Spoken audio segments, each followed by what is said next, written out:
Ikoraniro kaminuza ry'Umugambwe Cndd-Fdd. Inkona irambara amababa mashasha canke igumana yandi. Umugambwe w'inkona watanguje icese amasengesho mpuzamadini agiye kumara imisi itatu mu gisagara ca Gitega. Ibikorwa vy'aya masengesho vyatangujwe n'inkuka y'imisa yabereye kuri paruwase Saint François mu Magarama, iherejwe n'umwungere mukuru wa diocese nkuru ya Gitega, na Imana. Ibikorwa vyabandanirije ku kibuga ingoma co muri intara nyene. Aya masengesho ategekanijwe kuzorangira ku musi wa gatandatu itariki 24/0 umwaka wa 2026. Inyuma yayo ni kuvuga itariki 25/0 haritezwe ibikorwa bidasanzwe. Hazoba ikoraniro kaminuza ridasanzwe ry'uwo mugambwe. Ikoraniro rizotora ugiye kuba umunyamabanga mukuru w'uyo mugambwe mu kiringo c'imyaka 5 igiye kuza. Ico kwitondera, aya masengesho mpuzamadini yo yama atunganywa buri mwaka n'umugambwe Cndd-Fdd mu ntumbero yo gushimira Imana ku vyiza yarabakoreye mu mwaka uburangiye. Kuri no ncuro yatunganijwe no mu ntumbero yo kwitegurira ikoraniro ridasanzwe ry'umugambwe risanzwe ritunganywa iyo hagiye kwigwa ibidasanzwe, ko kwemeza umukandida azoserukira Cndd-Fdd mu matora, kwemeza abagize inama nkuru y'inararibonye z'umugambwe canke gutora umunyamabanga mukuru wa Cndd-Fdd. Uyu yamatorwa uko imyaka 5 irangiye. Muti bigenda gute? Icambere nuko mu mateka ya Cndd-Fdd ata munyamabanga w'umugambwe arisubiriza muri ico kibanza kuva mu 2004 igihe wemerwa n'amategeko y'umugambwe. Batandatu nibo bamaze kwicara muri iyo ntebe.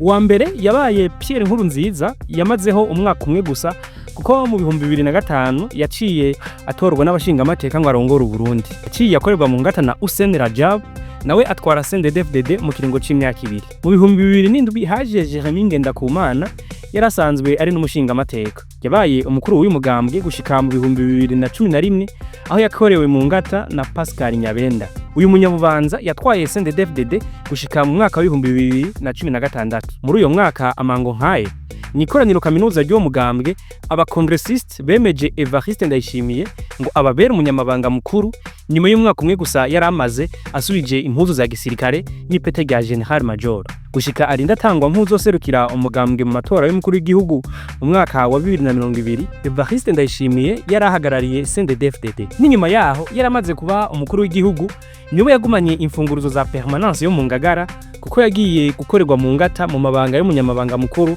mu 2021. Reverien kuri w'imakamba niwe kuva ubwo yemejwe nka secrétaire général, amabanga ari mu bujipo no munsi. None umunyamabanga mukuru wa Cndd-Fdd atorwa nabande? Ni kibazo benshi bakunze kwibaza, na cyane mu birungo nk'ibi. Ariko muri Cndd-Fdd umuntu canke utegeko vyemezwa biciye mu nzira zibiri. Inzira ya mbere ni ikoraniro kaminuza. Abemerewe kwitabira ibikorwa byaryo sabagumya banga bose. Hajayo abasanzwe baserukira abandi. Muri abo twovuga 5 bagize inama nkuru y'inararibonye, abanyamabanga ntunganya bisata mu mugambwe bikaba SN, abanyamabanga b'umugambwe mu ntara n'amakomine yose, eka n'abandi bari mu mabanga y'igihugu batanzwe n'umugambwe. Kubera intunganya nshasha y'igihugu yagabanuye intara n'amakomine, tawuzi neza nimba igitigiri c'abazokwitabira ikoraniro kitazokongerezwa. Mu nzira ya kabiri ni inama y'inararibonye, Conseil des sages. Nkuko bitegekanywa n'amategeko ntunganya mugambwe na ntunganya bikorwa, ukuriye abandi mu nzego z'igihugu ni warongora iyo nama. Uyu munsi ni umukuru w'igihugu. Bose hamwe bayigize ntibarenga 5. Gushika uno munsi abayigize ni Evariste Ndayishimiye umukuru wayo, Daniel Geraz Ndabirabe, Zeno Ndaruvukanye, Reverien kuri na Siriake Nshimirimana. Muri aka kanya rero amaso y'abarundi atari make bahanze ibizova mu ikoraniro kaminuza rizoba kwa 2025. Bamwe bibaza nimba umunyamabanga mukuru ahari no munsi ashobora kwiyongera ikiringo, abandi nabo bati mu mateka ya Cndd-Fdd ntivyari bwabe narimo. None hazotogwa umuntu mushasha? Nyishu ni mu masaha 72 ari imbere.